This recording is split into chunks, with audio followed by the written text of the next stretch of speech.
dia perlu makan dan dia juga harus agak menjaga staminanya. Untuk makanannya juga mesti dia agak jaga gitu, karena dia kan bermain di ombak besar ya. Karena ombak Mentawai itu menurut informasi dari si bule itu, saya lihat inilah ombak yang terbaik di dunia katanya mereka ini. Yang dibutuhkan namanya rekayasa pemikiran.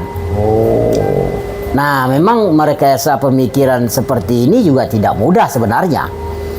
Tapi bukan juga tidak sulit untuk sekelas Mentawai, karena modal dasarnya mereka ada.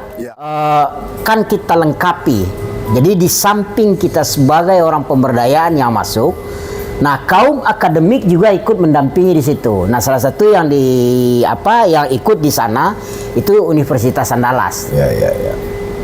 Nah, ini yang menariknya. Jadi ada akademik, ada yang demi AK-nya ini. Demi AK. Nah, ya ini yang menariknya. Demi AK itu Profesor Maskot. Itu. Luar biasa sekali. Malahan beliau berpesan di waktu itu, saya konsentrasi dan saya sangat cinta sekali dengan Mentawai ini. Nah, untuk itu mari kita jaga Mentawai ini bersama-sama. Ya, saya baca juga itu. Saya tentu di porsi saya menjaganya. Datang pertama langsung jatuh cinta dia. Iya. Di samping orangnya terbiasa jatuh cinta ya. Mantap ya. Iya. Ke sana baru saja kita naik kapal itu, ikhlaskanlah diri kita ini.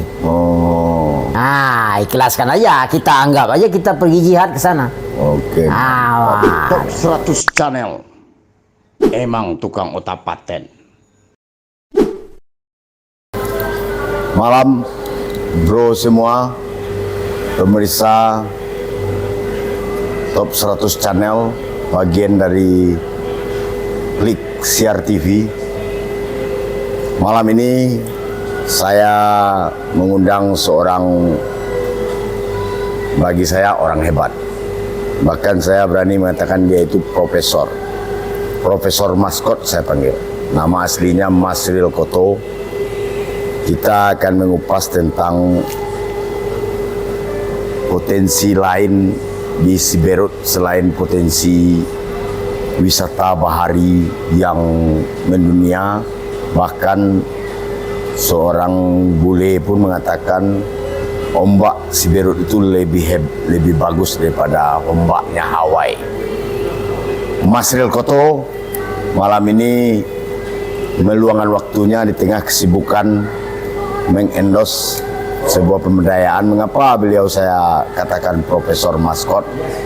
Karena dia punya trik terkait pemberdayaan masyarakat yang lain dari literasi yang saya pernah pelajari. Selamat malam Pak Maskot. Malam Pak Toat. Ini kita luar biasa ini. Iya. Di tempat podcast Iya. yang paling mewah. Luar biasa. Luar biasa ya. Terima kasih kepada pemilik tempat. Iya. Nah, yang tidak perlu saya sebutkan namanya. Iya. Orang pun sudah tahu. Iya. Nah, kemarin ke Siberut ya? Iya, ke Mentawai. Itu dalam rangka apa tuh Pak Mas? Itu dalam rangka mendampingi kawan-kawan dari BUMN untuk melihat potensi pariwisatanya. Nah, saya sendiri sedikit agak fokusnya saya ke sektor pertaniannya. Jadi mensinergikan potensi hebat Siberut tentang pariwisata dengan pertaniannya. Iya. Memang lebih kurang gitu. Potensi pertanian adakah di Siberut? Kalau pengamatan kita kemarin di sana itu potensi pertaniannya cukup besar sebenarnya. Di samping perkebunan ya. Di samping perkebunan cukup besar sebenarnya. Minimal dia untuk di area pulau itu. Artinya Mentawai secara keseluruhan lah gitu. Itu cukup bagus karena dari beberapa informasi yang kita dapat, seluruh yang namanya hortikultura atau makanan mereka ini itu kebanyakan dari luar. Dari luar artinya luar dari pulau tersebut gitu. Nah, makanya kita lihat sektor pertanian menjadi tambahan mata ekonomi di samping sektor pariwisatanya. Apa yang membuat BUMN kata Prof Maskot itu pertanian bisa ikut mendukung hebatnya pariwisata bahari di Mentawai. Ya, karena begini, bagaimanapun orang berwisata itu kan dia kalau kita lihat kemarin ya, di pengamatan kita khusus di lapangan, saya juga melihatnya kemarin itu memang agak heran-heran juga. Misal salah satu adalah ada orang berkeluarga datang sana. Dia bawa anaknya kecil-kecil, terus saya juga coba ngobrol dengan mereka. Nah, mereka itu ternyata dia hanya untuk pergi bermain ombak ke sana. Bermain selancar ini gitu. Itu boleh? Boleh. Nah, saya ngobrol dengan dia, ada yang saya tidak bisa bahasa Inggris tapi ada yang mendampingi saya dan saya tanya menurut versi saya gitu. Nah, terus bagaimanapun mereka itu kan perlu makan. Dia perlu makan dan dia juga harus agak menjaga staminanya. Untuk makanannya juga mesti dia agak jaga gitu, karena dia kan bermain di ombak besar ya. Karena ombak Mentawai itu menurut informasi dari si bule itu, saya lihat inilah ombak yang terbaik di dunia katanya mereka ini. Makanya dia sekeluarga. Ada anaknya kecil-kecil dia bawa. Nah, itu yang menarik bagi saya gitu. Itu makanannya yang diinginkannya itu apa?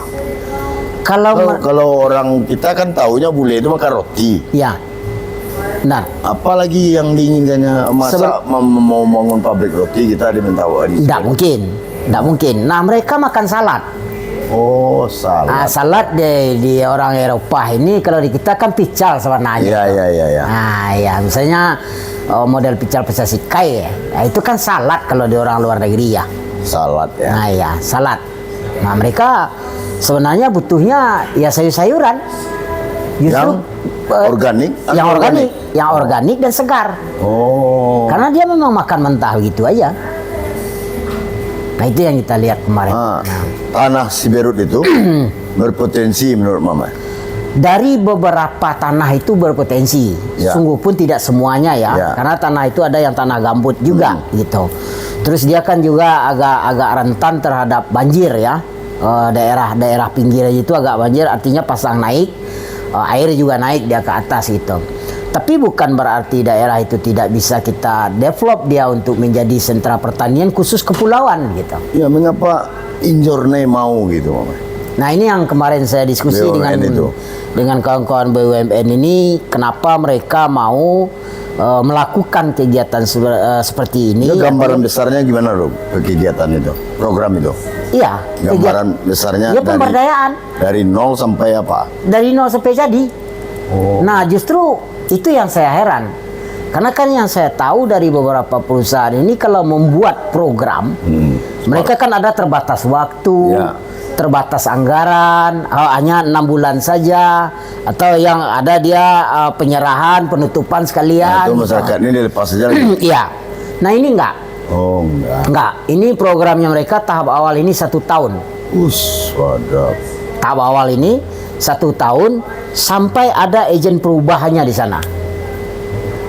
Nah, ini yang menarik dari BUMN ini yang mengerjakan ini gitu. Terus apakah potensi ada? Masyarakatnya gimana, Mama? Nah, masyarakat ini yang kemarin kita lihat kan ada 3 kalau boleh lokasi ya. Ya, artinya enggak, kalau saya ngelihatnya saya karena berangkat melihat dari ada sisi kebudayaan yang saya lihat. Ada sisi kebudayaan yang saya lihat, ada sisi yang lain yang saya lihat gitu.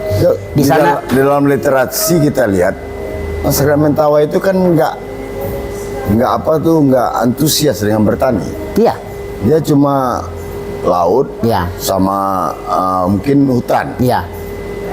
Lalu merubah mindset itu kan berat tuh, Mama. Itulah yang dibutuhkan namanya rekayasa pemikiran.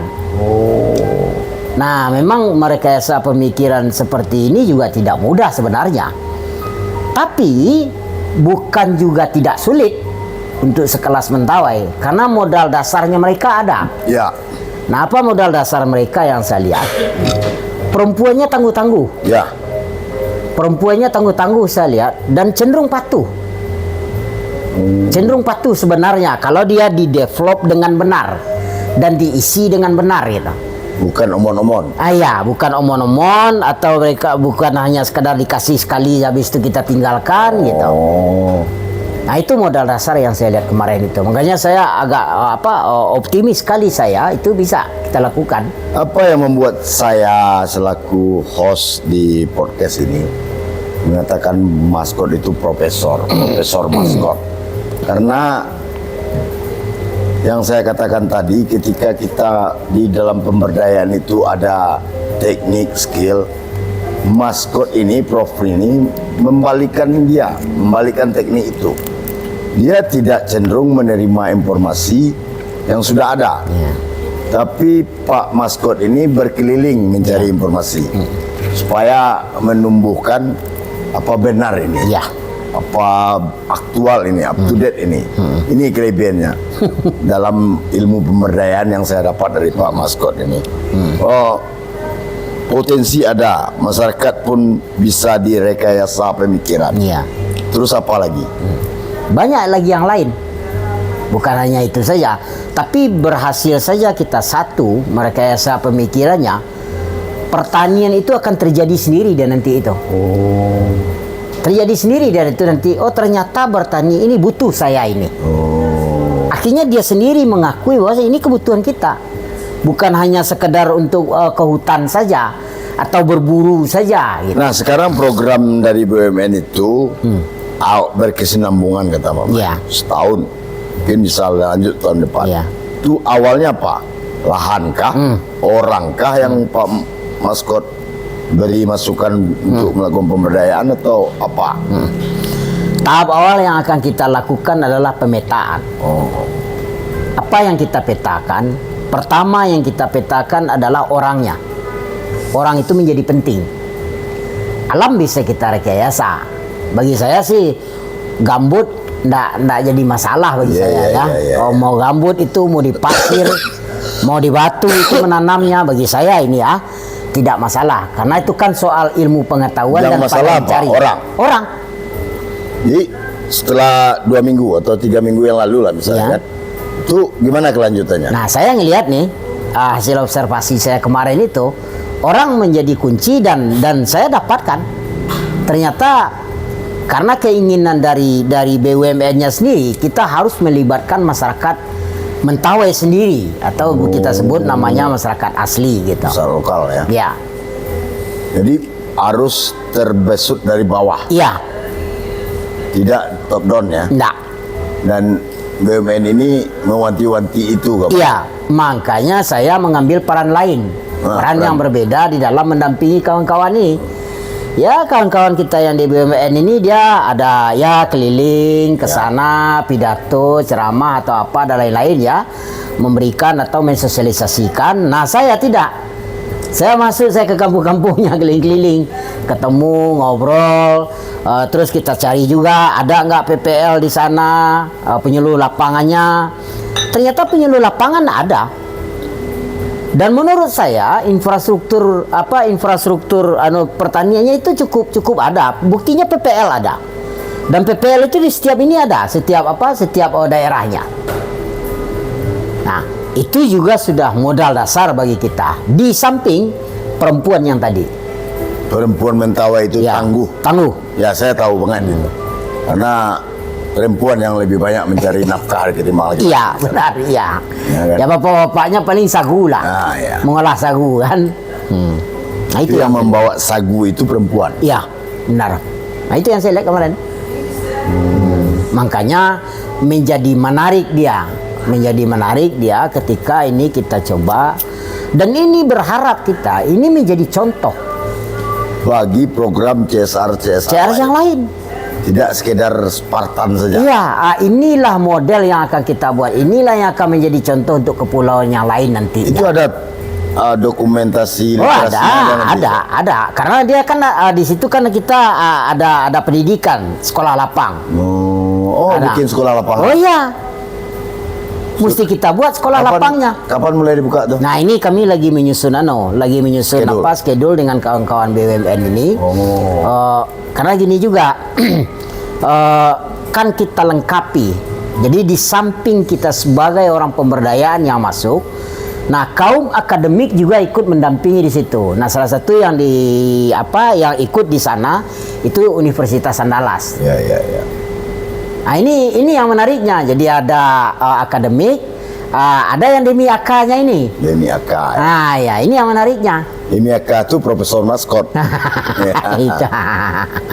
Sama satu. Tapi care-nya di Rut BUMN itu luar biasa. Oh sangat luar biasa sekali. Malahan beliau berpesan di waktu itu, saya konsentrasi dan saya sangat cinta sekali dengan mentawai ini. Nah untuk itu mari kita jaga mentawai ini bersama-sama. Ya, saya baca juga itu. Saya tentu di porsi saya menjaganya. Datang pertama langsung jatuh cinta dia. Iya. Di samping orangnya terbiasa jatuh cinta ya. Iya. Mantap ya. Iya. Terakhir Mas. Dengan pengalaman Prof Maskot dalam bidang pemberdayaan itu khusus kaum petani. Iya. Berapa persenkah sukses program ini yang terpikirkan dalam analis Prof Maskot? Kalau dalam pemetaan kita, nah itu gunanya peta. Peta itu kan bukan gambar saja ya, melihat, menggambarkan.